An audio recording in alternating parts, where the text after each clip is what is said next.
Pusa sa inyo mga kadugong. So nagbabalik na naman tayo sa another video natin. Ayan.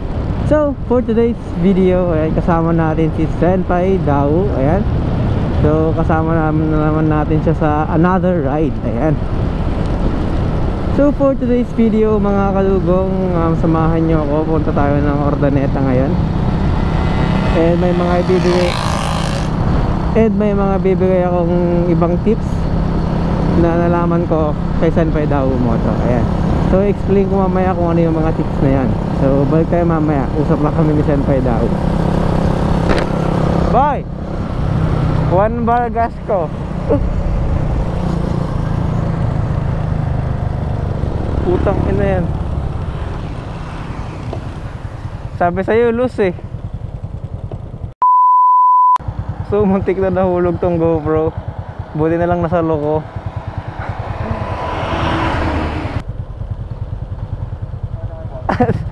Gising niya siya.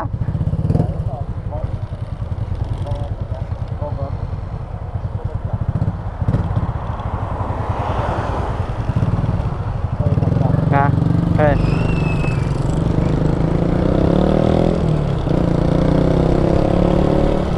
Tulad naman ni Senpai Dao, agpapapudot tidalig. Sabi niya kasi, pag gaganon-ganon ka daw, ayan, iinit daw yung dalig mo para mas makapit siya sa daan. So yan mga kadugong, magbabalik tayo. And kanina muntik na hulog tong GoPro, buti na sa loko. Kasi yung unang mount na pinaglagyan, sabi ko kay kuya ganyan, ano yung nahulog? Ano may nahulog? Sabi ko ganyan kay kuya, naglulus. Sabi niya, hindi lang nakakabit yan. Eh pag tatamaan ko naman to habang nagre-record ako, hindi naman nahuhulog. Kaninang natamaan ko, bigla siyang tumilapon. Buti na sa loko.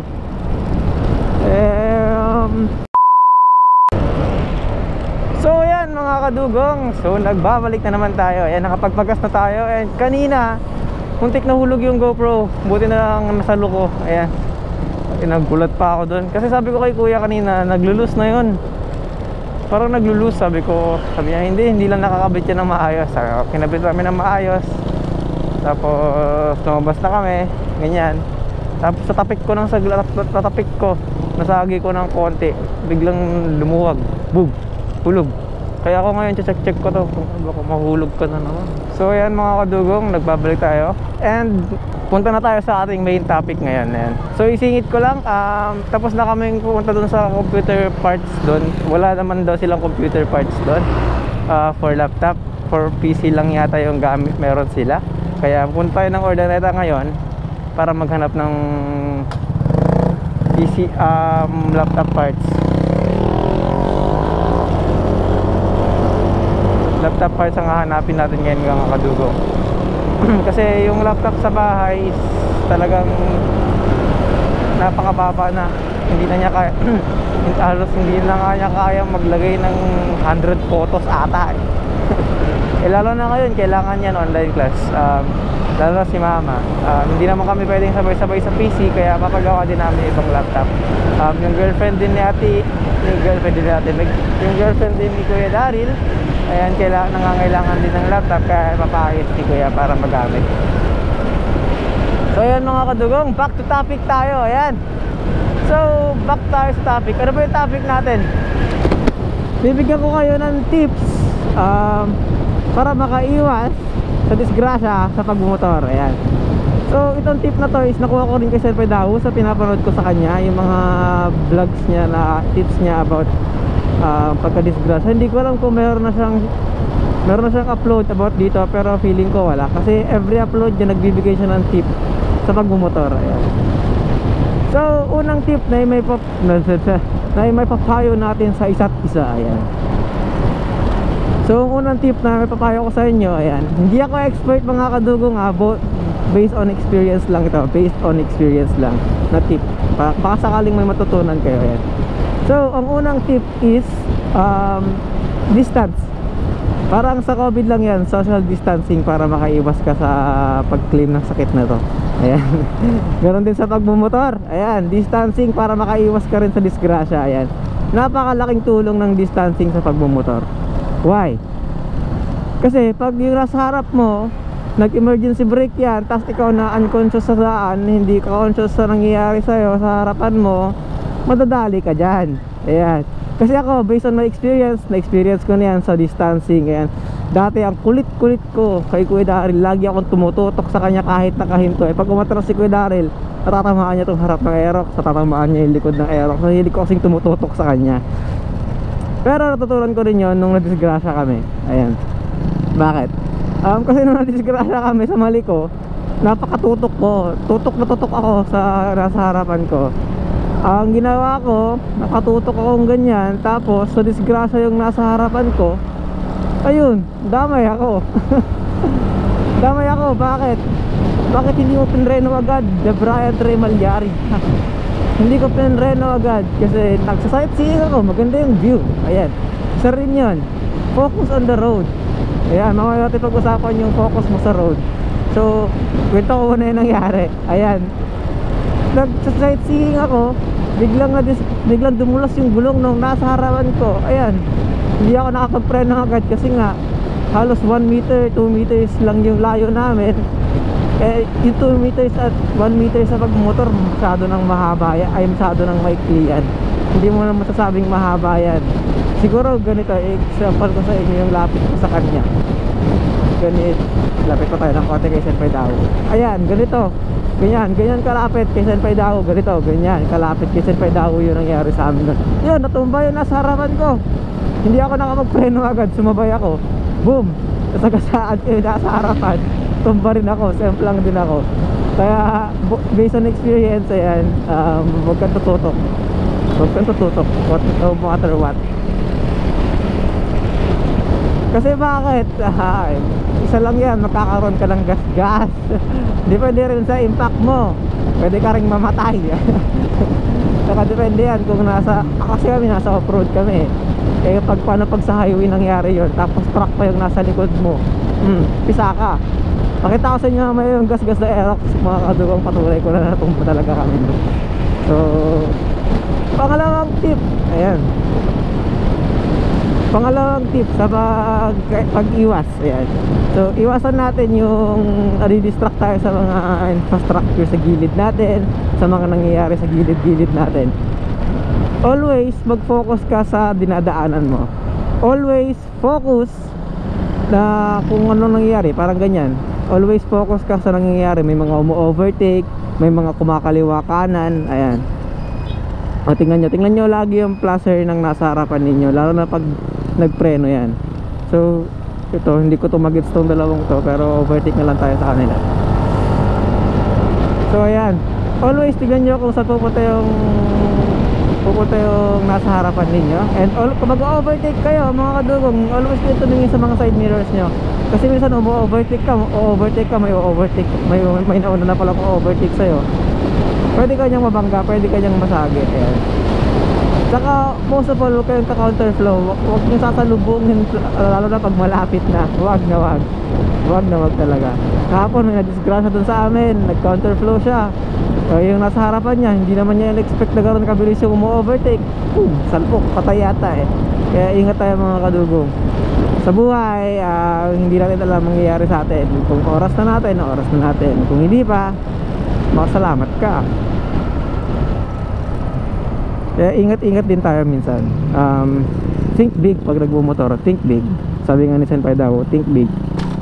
Hindi lang ikaw ang nasa daan, maraming tao ang nasa daan. So, yun yung pangalawa. Always focus.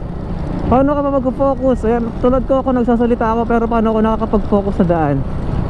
Nakatingin lang ako sa daan. Kasi kung nakatingin ka sa daan, ito, makikita mo kung saan ka dadaan, diba? Iwas disgrasya ka. Hindi yun, nagsasalita lang ako kung saan pa ako tumitingin, ganyan. Tapos paglingon mo, truck na pala yung nasa harapan mo, bulaga ka, diba? Ayan. So yun, pangalawa is wag kang always put your focus sa daan. Ayan. So pangatlo, ano ba pangatlo natin? Yung pangatlo is yung about sa mga lubak, about sa mga debris sa daan. Kung may debris sa daan, nakadepende yan sa laki ng debris sa daan, ha. Nakadepende yan. Kasi ang first debris sa daan is buhangin. 100% meron yan, buhangin. Sa mga corners. Oy. Sa mga ito, parang ito. Ayan. Ang tip ko para sa inyo dyan, kasi karamihan marami na didisgrasya sa ganyan eh. Ang tip ko naman sa ganyan, kung may mga ganon, kung alam nyo madadaanan nyo na, ituloy nyo lang. Huwag kayong pepreno. Huwag kayong pepreno sa likod, harap. Huwag kayong pepreno harap, likod. Let your motorcycle do the job. Kasi pag nagminor ka, all goods, all good. Kunyari mabilis ka, tapos minor ka lang.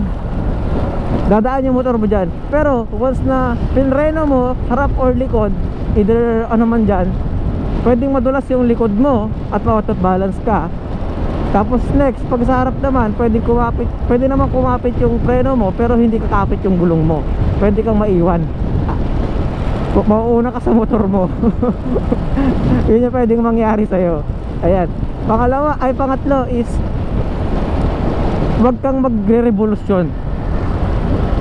Wag mo siyang bibirahin na kunyari may sand dyan, minor ka lang, tapos pag alam mo daalan mo na, bilisan mo lang. Kasi yung pag nag-minor ka, ganoon lang, let the motorcycle do the job. Ayan. Kasi once na revolution mo yan, tapos kumain yung gulong mo, pwede ka pang madulas, pwede pang wow shit, tapos nagpreno ka pa, na-rattle ka pa. Ayan, boom. Yun ang wag mong gagawin. Yun yung tip ko sa inyo, huwag ka mararattle. Always isipin mo yung kaligtasan mo. Siguro sa mga motorcyclist din na nadisgrasya na parang ang hirap gawin, di ba? Pero once na set in mind mo na yun, set in mind mo na yun, magiging part na yun ng ultra instinct mo sa pagbumotor. Yun yung sinabi ko nga, di ba? Yung ating ultra instinct sa pagbumotor. Malalaman niyo yan guys, yung ultra instinct natin sa pagbumotor. Tulad ng malalaman mo kung may sasakyan sa harapan mo, mafe-feel mo, parang magkakaroon ka ng sightseeing sa mangyayari. Hindi naman makikita mo yung mangyayari sa daan na makakaharap mo, pero mafe-feel mo kung may sasakyan or wala. Ayan. Ultra instinct sa magbumotor. Ayan. Magtiwala ka sa ultra instinct mo. Magtiwala ka rin sa sarili mo, syempre. Ayan. So yun yan mga kadugong, kung may mga debris sa harapan natin, wag kang pepreno, go lang. Kasi once na pumreno ka, doon ka pa magkukos ng yun pa yung magkukos ng disgrasya mo. Parang ganyan. Kunyari may bato, malaking bato. Yan yung pinag-uusapan natin kanina, depende yan sa laki. May malaking bato, hindi mo alam kung paano mo iiwasan. Ako rin, hindi ko rin alam kung paano ko iiwasan yun. Pero ang bibigay kong tip sa inyo is kung minor ka, unti-unting preno, harap or likod. Harap or likod lang, ipreno nyo. Kasi kahit kumain yung gulong nyo ng kumain ng darat or semento, kahit mapudpud dyan, basta na ipreno nyo. Kasi gaganon yung gulong nyo, diba? Parang gaganon-ganon, diba? Pwede nyo pang mabalance yan pabalik. Bakit? Kasi diba pag natututo ka mo palang magbike, diba ganon-ganon ka pa, ganon-ganon ka pag natututo ka magbike, diba? Parang gumaganon-ganon yung gulong mo. Parang yun yung magiging way mo, magiging balance mo para umangat ulit. Para ka lang matutumba nung una ka palang matututo magbike, diba? Alam niyo yan?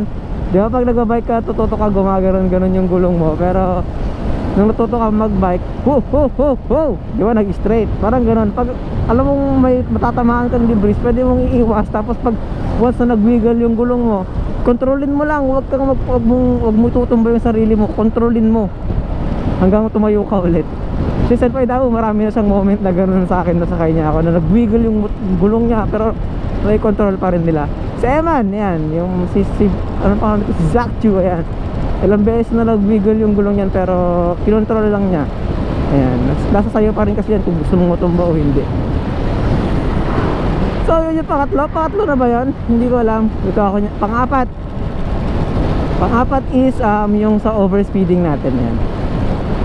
Hindi ko naman masasabi na safe ang overspeeding and hindi safe ang overspeeding. Meron yung time na safe, meron yung time na hindi. Hindi mo alam kasi nasa sa'yo yan sa tao. Kung time mo na talaga, time mo na. Pero ipasok natin yung usapan na human error. Ayan. Meron yung human error na pag nag-drive sila pag lasing. Ayan, hindi na nga nila kaya, drive pa sila. Tapos overspeeding pa sila. Boom! Disgrasya, ano mangyayari sa'yo? Pagpisisihan mo sa uli. Ayan, yun yung mga most na human error. Meron naman yung human error na kabado. Kaya sobrang kabado nila pag kunyari ang bilis nila, umaabot sila ng 115 to 120 yung takbo nila, sabihin na natin bilis na yung 115, so tsaka 120 kung tutuusin. Oh, tapos biglang may tumawid, narattle sila, kabugabugabug, boom. Hindi nila alam yung gagawin nila. Pwede kang matumba, pwede kang madisgrasya, di ba? Always think one step ahead. Tama ba yung sinabi niya? Always think step ahead or always think one step ahead. Always think one step ahead. Hindi naman masama na i-expect mo na madidisgrasya ka, pero ang masama doon yung alam mo nang madidisgrasya ka, tinuloy mo pa. 'Di ba? Pero huwag mo isipin naman na madidisgrasya ka. Isipin mo is safe ako makakauwi.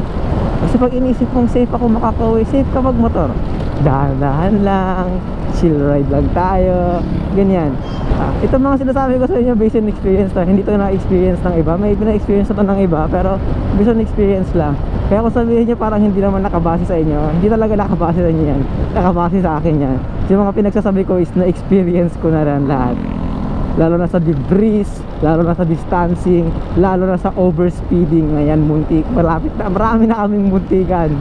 Pero muntikan lang talaga. Once pa lang ako disgrasya sa distancing. So next is blind spot. Ingat kayo lagi sa blind spots. Ayan, lalo na to truck. Kaya importante pag mayroon kang kasama sa likod na magsisinyas sa'yo kung free or hindi. Kasi San Pedro nagbabalak na naman ng kung ano-ano yan. Pero nakita na niyan, walang sasakyan sa harap. So go sila. Pero mahirap kasing mag-go pag hindi mo talaga makita. Parang ako hindi ko to makita.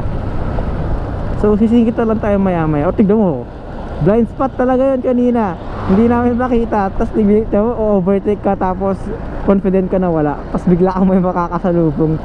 Holy shit, this is my end. So balik na lang tayo maya-maya mga kadugong, kung may mga further pa tayong i-explain. So let's go. So yan mga kadugong, nakabili na ng helmet si Senpai Daw, and nakabili na kami ng printer. And hindi na paayos yung laptop kasi aputang walang compatible na hard drive, RAM.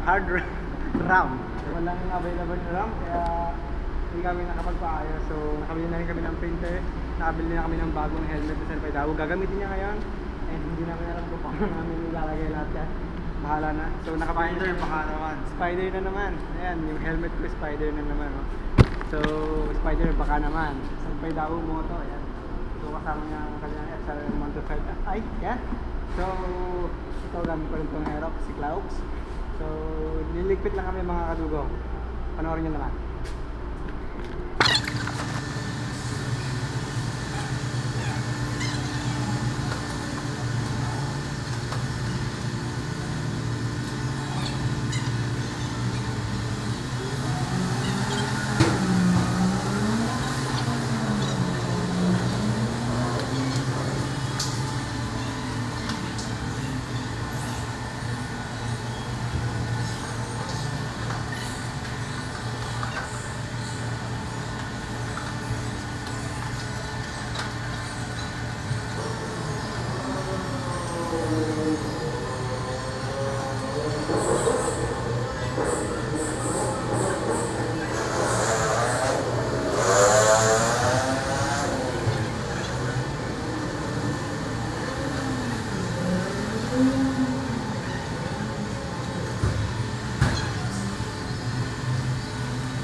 So ayan mga kadugong, no, nalagay na namin yung printer. Yan yung printer. Yung helmet na Rover ko dito na sa loob. Gamit ko na yung Hex 2.0. Shoutout Spider Philippines. Yan si Motodeb. Sinesecure niya yung printer para hindi malaglag. So bumili tayo ng printer ni Meg, Epson L31 10. Yan. Gamit yung Aerox, gamit ko yung XRM, syempre. So hopefully naririnig, no? Kung di man naririnig, at least montage na lang ni Vlog Moto Dev. So yan, punta na kami. So ayan mga kadugong, tapos ito yung init ito sa underground. Walang hangin. So ako na, ready na ako. So check nyo na lang. So yan mga kadugong, yun lang siguro for this vlog. Ayan. So kasama ko ngayon sa Siyempre Daw, ride safe sa amin. Ayan, so sa mga riders dyan na nanonood, ayan, please comment, like, and subscribe to my channel. Ayan, I'm Deb, Moto Deb here. I'm Claux TV here. So sanay akong Claux, pero ito si Claux ngayon, ang ating Aerox. Ayan, si Mio Aerox, siya ang gamit natin ngayon, si Claux. So I am Moto Deb here. So please comment, like, and subscribe to my channel, and Senpai Daw there, and please comment, like, and subscribe to his channel. Ayan. So huwag niyong kakalimutan mag-subscribe sa kanya. Magti-3K subscribers na siya. Ako none of the above. So bahala na lang mamaya mga kadugong. Ang kaskasero naman itong adventure na to.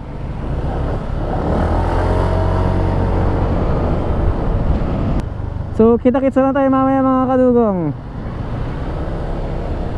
Kita-kits na lang tayo for the next vlog. So let's go. Peace out. Hindi ko alam kung paano ako mag-outro eh. Peace out. Let's go.